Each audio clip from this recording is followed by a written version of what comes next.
Do you snore or you sleep next to someone who is snoring and annoying you? Today we're going to be talking about snoring, the causes of snoring, types of snoring, ways to diagnose it and treat it.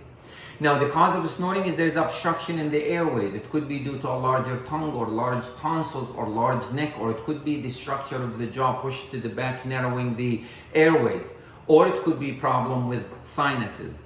There are two types of snoring, primary snoring, secondary snoring. Primary snoring, essentially, it's annoying snoring. It does not affect the patient. The patient wakes up in the morning and is fresh, doesn't even know that he or she snored. And the person sleeping next to that person will bring it to his or her attention. Now, secondary snoring is a snoring that affects the patient, and typically it's linked to obstructive sleep apnea, which we'll be talking about it in a separate video. How do I know as a patient if I have a primary or secondary snoring due to a sleep apnea?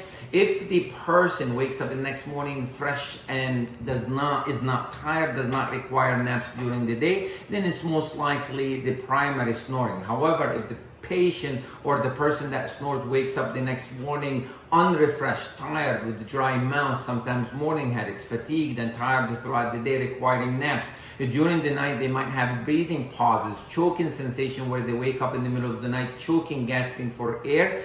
This is most likely secondary snoring due to obstructive sleep apnea and requires the attention and the treatment. To confirm the diagnosis, you require a sleep study. It could be home sleep test, or it could be an sleep study in a sleep lab, where we differentiate between snoring linked to sleep apnea or primary snoring.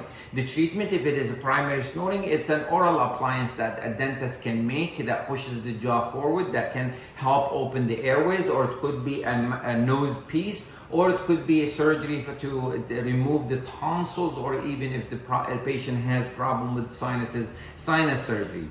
If it is obstructive sleep apnea, the first line of therapy for sleep apnea is CPAP or BiPAP, where it's a device that pushes air through the airways, forcing the airways to stay open. Of course, there are other treatments to sleep apnea, include oral appliance or surgery. Thank you.